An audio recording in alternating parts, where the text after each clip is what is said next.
We found that we couldn't make small-scale fisheries work in global commodity markets. For years and years, we tendered out the fishery, the surplus fishery from Robertson Creek Hatchery, to various companies. The two nations tendered it out and looked after it, and but it seemed like we wanted to do more.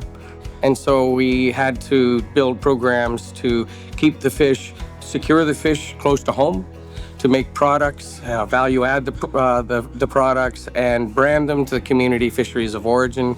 I'm Gord Sterrett, and I'm the CEO of Authentic Indigenous Seafood. We are an Indigenous-owned organization. A supply chain cooperative for Indigenous fisheries across Canada. It's important both for the nations to re-engage in the traditional economy and have food security through these fisheries.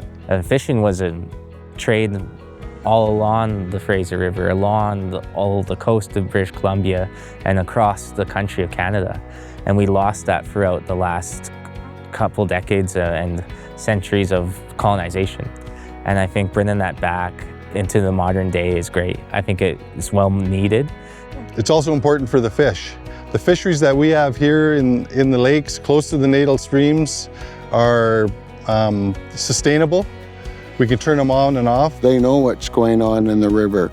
They're involved with the counters. They're involved with swim assessments for the Alberni Valley and the Department of Fisheries and Oceans. The most successful way to build sustainability and traditional knowledge into fisheries is to provide access for Indigenous communities to participate in management and the stewardship of their fisheries.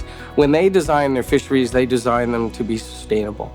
We're always ensuring that escapement is met every year. That planning for the future is key to us. We're not going to do anything in over-harvest or do anything to disrupt that. So our future generations will always be secure with fishery. We're able to produce products that the communities want, the communities can use and enjoy. This is definitely about stewardship of the land. It's about the communities making decisions on the fish that they rely on that are returning to sustain them, and making those decisions of whether do we go fishing or do we protect those species and the fish that are returning for future generations. But also the nation sees that we're bringing back something that was once there before and that we used to have. And the thing that probably the greatest lesson for us has been how important it is to people that enjoy seafood to know where their seafood comes from and that it's harvested sustainably, and that the relationship between fishing communities and their fishery is sustainable. You see people's eyes brighten up seeing our product out there and having our people fish it. We're growing faster than we can keep up with with our fishery. First Nations can do this. That nations can do this work, and nations should be the ones doing this work.